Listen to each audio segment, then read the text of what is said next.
Umat yang dikasihi Tuhan, selamat pagi. Selamat mengikuti ibadah doa pagi 10 hari menjelang Pentakosta hari ke-8. Pagi ini dengan tema menjadi sahabat bagi sesama. Menjadi sahabat bagi sesama. Marilah kita bernyanyi dengan lagu pembukaan dari NKB 175 bait 1245. Saudaraku, selamatlah berjuang.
Mari kita berdoa.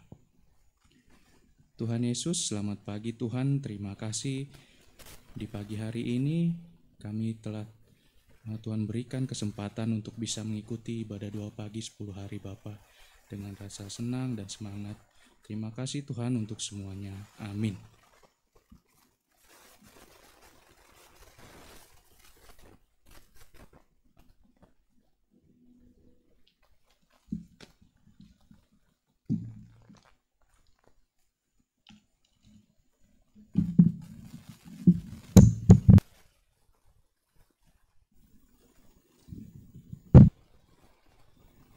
Selamat pagi saudara terkasih. Pagi ini kita masuk ke hari ke-8 untuk doa 10 hari. Ini semua bukan karena kekuatan kita, tapi karena kasih karunia Tuhan. Sebelum kita mendengarkan sebagian dari firman Tuhan, mari kita berdoa. Selamat pagi Bapa, terima kasih untuk kesempatan yang Kau berikan kepada kami, yang mana kami umat Tuhan khususnya GKI Sembawa 2, kami bisa mengikuti doa pagi hari yang ke-8 saat ini, bukan karena kuat kami, tapi karena kasih anugerah-Mu Bapa. Sekalipun kami bisa bertemu melalui online, tapi kami percaya kasih Tuhan selalu menyertai kami. Dan sebentar Tuhan kami akan mendengarkan sebahagian dari firman-Mu. Berfirmanlah Tuhan, kami siap mendengar. Dan untuk kami semua, terutama hamba-Mu yang menyampaikan kebenaran dari firman-Mu, berkati Bapa, urapi agar apa yang hamba-Mu sampaikan sesuai dengan keinginan Tuhan. Terima kasih Bapa, terima kasih Yesus. Nah, doa kami yang kami alaskan hanya dalam nama anak-Mu, Yesus Kristus, Juru Selamat kami yang hidup. Amin. Baik saudara-saudara dan Bapak Ibu sekalian, firman Tuhan pagi ini buat kita diambil dari Amsal 17 ayat 17. Saya bacakan untuk kita semua. Seorang sahabat menaruh kasih setiap waktu dan menjadi seorang saudara dalam kesukaran. Demikianlah pembacaan firman Tuhan buat kita pagi ini. Berbahagialah kita yang mendengar, membaca, dan merenungkan firman Tuhan dalam kehidupan kita sehari-hari. Amin. Bapak, Ibu, saudara yang terkasih dalam nama Tuhan Yesus Kristus, pagi ini hari yang ke-8 untuk doa pagi, kita diberi judul menjadi sahabat bagi sesama. Hubungan persahabatan begitu berarti dan mempunyai pengaruh yang sangat besar di dalam hidup kita sebagai manusia. Maka Tuhan mengingatkan kita melalui Amsal 22 ayat 24 sampai 25, saya bacakan buat kita semua.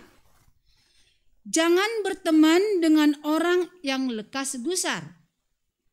Jangan bergaul dengan seorang pemarah, supaya engkau jangan menjadi biasa dengan tingkah lakunya dan memasang jerat bagi dirimu sendiri. Kita memang harus terbuka untuk menjalin hubungan dengan sebanyak-banyaknya orang. Tetapi untuk menjadi sahabat yang dekat, kita harus memilih yang tepat, jangan salah pilih. Sebab jika tidak, maka kita akan terpengaruh dengan kebiasaan-kebiasaan buruknya. Ini ada pertanyaan. Anda punya sahabat? Tentu sebagian ada juga yang berkata tidak. Ada juga yang mengatakan ada. Bagi sebagian orang jawabannya punya sahabat. Namun ada juga orang tidak punya sahabat dalam hidupnya. Mana yang lebih mudah, mencari sahabat atau musuh? Tentu yang paling mudah adalah mencari musuh. Mencari sahabat itu sangat-sangat sulit sebenarnya. Lalu kalau kita lihat tadi Amsal 17 ayat 17 itu menunjukkan ciri-ciri sahabat sejati ada 2. Yaitu pertama, menaruh kasih setiap waktu. Seperti apa sih menaruh kasih setiap waktu? Di dalam rute waktu yang begitu panjang kita jalani, ada kejadian-kejadian dalam persahabatan itu, ada kesalahpahaman, kekecewaan, kemarahan, kekurangan, dan kerikil-kerikil yang lain. Tidak akan membuat seorang sahabat itu mundur. Itu tidak akan membuat seorang sahabat sejati kehilangan kasihnya. Tetapi justru semakin memurnikan dan memperhalus kualitasnya kasih. Jadi kalau udah dengan waktu yang bisa mungkin sebulan, 2 bulan, 3 bulan itu belum kelihatan. Tapi dengan berbagai ngejelimet hidup kita lewati, dalam kesusahan, apa segala macam kesulitan-kesulitan yang kita lewati, tapi tetap dia setia dengan kita. Itulah sahabat sejati. Jadi kelihatan, kalau kita selama ini kan punya merasa kita punya sahabat banyak gitu ya. Coba kita lihat. Lagi kita senang mungkin yes, ngumpul. Lagi kita udah mulai berkurang, udah mulai khususnya perekonomian lah dibilang seperti itu, pelan-pelan berkurang sahabat kita, berkurang yang dekat. Berarti yang sahabat sejati itu adalah dimurnikan, benar-benar murni. Inilah aslinya sahabat sejati. Kemakan oleh waktu, ketahuan semua siapa sebenarnya sahabat sejati. Yang kedua, menjadi saudara dalam kesukaran. Nah, tadi kan itu menaruh kasih di setiap waktu. Yang kedua ini menjadi saudara dalam kesukaran. Tidak jarang kita mendengar kalau ada pertanyaan, mau banyak sahabat, teman, atau banyak duit? Saya langsung menjawab, saya maunya banyak duit. Kenapa? Dengan sendirinya saya banyak duit, sahabat saya banyak. Itu praktek sebenarnya, nyata dalam hidup ini. Banyak uang akan banyak teman. Di mana ada gula, di situ ada semut. Seperti itu. Jadi ketika kita saat berkelimpahan atau bergelimang harta, banyak orang yang dekat dengan kita, itu sudah biasa. Tetapi jika kita dalam saat mengalami kesukaran, siapa yang masih peduli dan bersama-sama dengan kita? Pasti yang pertama adalah saudara kita. Seberat apapun permasalahan, kalau namanya saudara-saudara gitu ya, kakak beradik. Udah tadinya udah nggak bakalan bisa berdamai nih, gitu kan? Tapi pada saat di salah satu keluarga ada kedukaan atau masalah besar, pasti yang datang duluan itu saudara sendiri. Itulah yang saya rasakan seperti di GKI Sumbawa II. Kalau saya lihat di Sumbawa II ya khususnya ya umat kita itu semua luar biasa. Kenapa? Kelihatan kalau udah saat kedukaan luar biasa. Karena di titik kedukaan itulah orang pas itu titik terendah, bahkan minus. Kepercayaan diri kita itu minus. Tapi kalau kita lihat di saat kedukaan, sangat banyak saudara-saudara kita dari Sumbawa II ini datang untuk memberi penghiburan yang selalu menopang kita seperti itu. Saya jujur saya bilang itulah yang saya lihat di Sumbawa II ini sangat, sampai mulai saya jadi anggota di sini sampai saat ini yang saya rasakan adalah itu. Ternyata bukan hanya bilang ya saudara seiman, banyak orang berkata begitu. Namun di Sumbawa II ini pun masih banyak kita temukan sahabat-sahabat sejati. Seperti yang dialami oleh Salomo. Ini dikisahkan di Amsal 17 tadi. Mengingatkan kita akan ciri sahabat yang sesungguhnya. Ya. Ini merupakan refleksi iman dari Raja Salomo. Salomo merefleksikan bahwa ketika ia kaya dan terkenal, ya, banyak orang yang ingin bersahabat dengannya. Nggak beda kan dari kita saat sekarang ini. Salomo memandang orang-orang yang seperti itu adalah orang yang bersahabat dengan motif yang tidak baik. Lebih lanjut, Salomo kemudian menyampaikan bahwa persahabatan itu lebih kelihatan justru pada saat susah. Nah, kan? Saat susah jika ada yang datang kepada kita, itulah sahabat. Jadi kenapa tadi saya bilang GKI Sumbawa II itu masih banyak sahabat-sahabat yang sejati seperti itu. Itulah persahabatan yang murni. Salomo juga mengajak pembacanya untuk dapat menjadi sahabat yang murni bagi sesamanya. Persahabatan yang kokoh menurut Salomo adalah memiliki kasih yang dari Tuhan. Karena Tuhan yang telah lebih dahulu mau bersahabat dengan Salomo, mau bersahabat dengan kita. Maka sebagai ungkapan syukur kita, ungkapan syukur Salomo di sini mau menjadi sahabat bagi orang lain. Sudahkah kita menjadi sahabat bagi sesama? Sahabat adalah orang yang ada pada saat kita susah. Kita balik ingatkan lagi ya. Seorang sahabat tidak mencari keuntungan. Oh, saya menjadi sahabat Pak Philip karena uangnya banyak. Saya bakal dapat uangnya kalau saya nanti dekat-dekat sama Pak Philip. Bukan seperti itu. Meski kita tidak punya sahabat, namun kita bisa menjadi sahabat bagi sesama. Itu yang saya bilang tadi. Belum tentu seseorang itu punya sahabat. Tetapi walaupun saya tidak punya sahabat, contohnya, kita tetap harus bisa menjadi sahabat buat orang lain. Kita harus menjadi teladan. Karena kita sudah lebih dahulu menjadi sahabat Tuhan Yesus.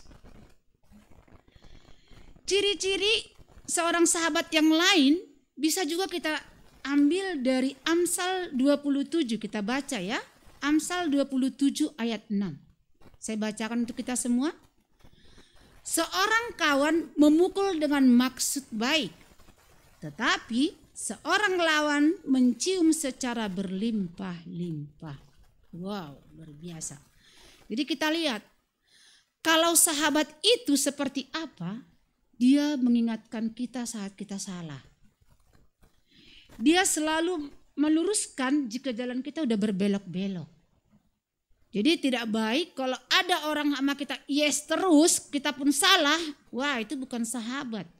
Itu ada apa? Ada sesuatu dia itu, ada sesuatu pasti. Kita salah nih, oh enggak, ibu benar. Padahal kita salah sebenarnya. Kita cerita kayak udah membangga-banggakan diri, dia enggak stop. Oh iya bu, emang ibu seperti itu, begini malah diangkat terus. Ini ya, tetapi seorang lawan mencium secara berlimpah-limpah. Coba kita ingatkan, kayak ciuman Judas katanya, si Judas itu mencium Yesus seperti apa? Apakah itu seorang sahabat? Kan tidak. Tetapi orang yang sering sudah mulai terjerumus kita nih, terus ditarik, diingatkan, itu baru namanya sahabat. Di kantor saya sering bicara sama bos saya, malah dia sampai nggak begitu senang sekarang sama saya. Kenapa? Karena saya bilang, Pak, saya nggak bisa ABS asal Bapak senang. Karena terakhir-terakhir ini di kantor saya itu kebanyakan ABS. Apapun kata bos saya, yes. Kalau saya nggak bisa, oh nggak bisa begitu Pak, nggak bisa begitu Pak. Jadi dia selalu nggak begitu suka sama saya karena saya nggak bisa ABS. Jadi bos saya pun jika dia agak melenceng seperti itu, saya mencoba mengingatkan. Saya bukan menasehati Pak ya, tapi coba saya ingatkan Bapak, sepertinya nggak begitu. Tapi beliau mungkin karena banyak yang ABS tidak terlalu mendengar saya, ya saya diam. Yang penting saya harus ngomong. Jadi Bapak Ibu Saudara terkasih, pagi ini kita diingatkan untuk menjadi sahabat itu kita harus ingat.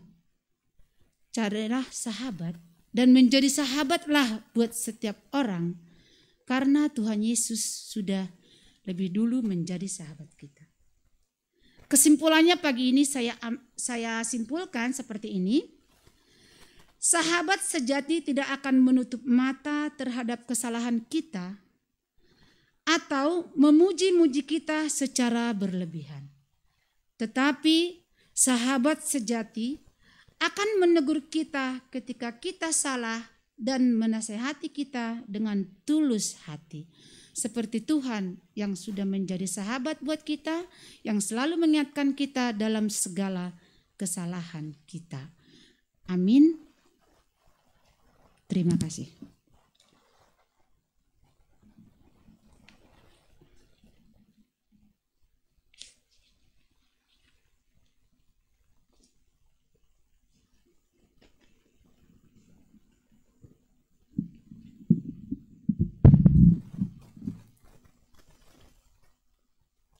Mari kita berdoa.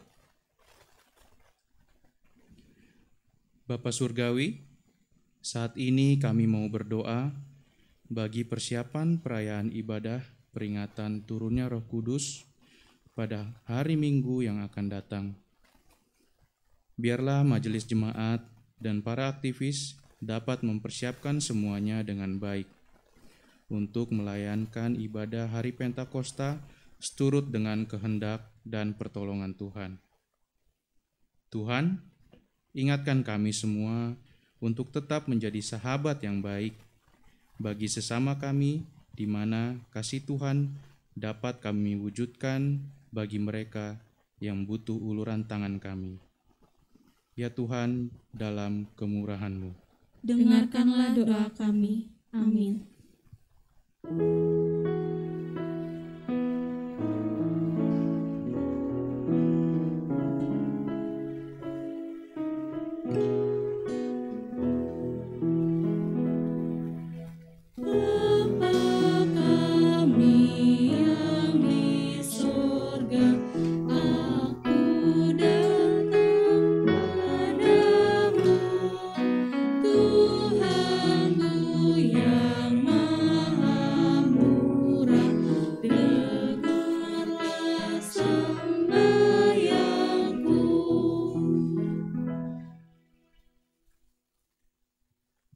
Bapa Surgawi, kami berdoa bagi bangsa dan negara. Kami mohon pertolongan dan penyertaan Tuhan dalam usaha pemerintah untuk membawa negara kami menjadi negara yang aman dan damai, dengan menertibkan mereka yang berkehendak membuat rusuh di negara kami. Kami berdoa juga untuk pemerintah yang sedang memulihkan ekonomi dan memutus rantai penularan COVID-19, serta pelaksanaan vaksinasi. Tuhan menyertai, menolong, dan memberkatinya. Ya Tuhan, dalam kemurahan-Mu, Dengarkanlah doa kami. Amin.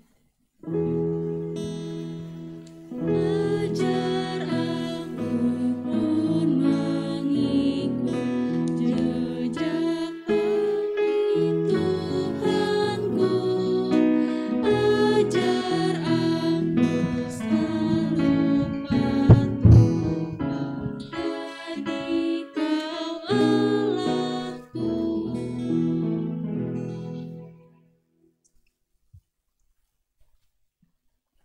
Bapa Surgawi, kami berdoa bagi pasien COVID-19, bagi keluarga mereka yang terkena COVID-19, tenaga medis dan umat yang sakit, Ibu Rismawati Sitanggang, Bapak Idris Tarigan. Tuhan, ulurkan tangan kasih-Mu dan menjamah mereka yang mengalami kelemahan tubuhnya, agar mereka dapat dipulihkan. Ya Tuhan, dalam kemurahan-Mu, Dengarkanlah doa kami. Amin. Bapa kami yang di sorga, aku datang padamu. Tuhanku yang maha murah, dengarlah sembahyangku.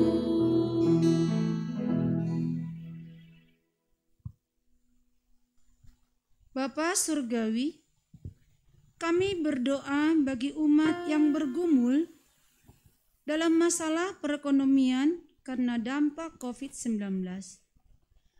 Mereka yang berkurangnya penghasilan dan mereka yang sedang mencari pekerjaan. Tuhan, menolong saudara-saudara kami ini. Ya Tuhan, dalam kemurahan-Mu, Dengarkanlah doa kami. Amin.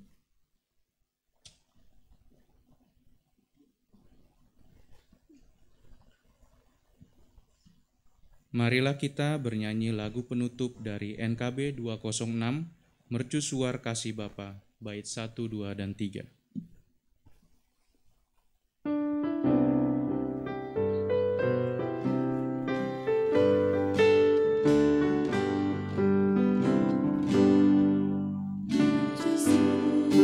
Kasih Bapa memancarkan sinarnya, namun sungguh yang di pantai kitalah penjaganya.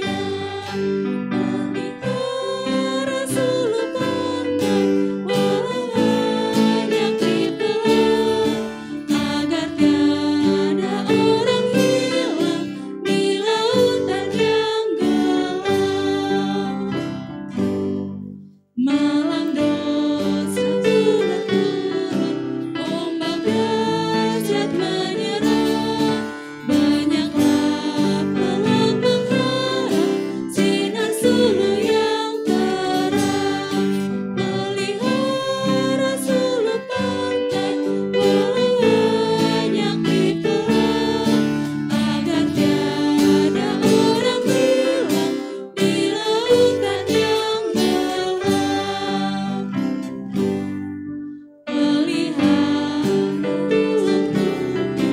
Agar orang tak cemas yang mencari pelabuhan dari mara berlepas. Pelihara suluh pantai walau banyak dipelah, agar tiada orang hilang di lautan yang gelap.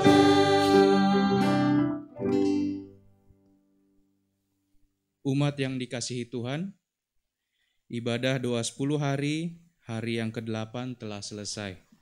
Terima kasih atas kehadirannya. Kita bertemu lagi besok pagi pukul 5 pada doa pagi 10 hari di hari yang ke-9. Tuhan Yesus memberkati kita semua.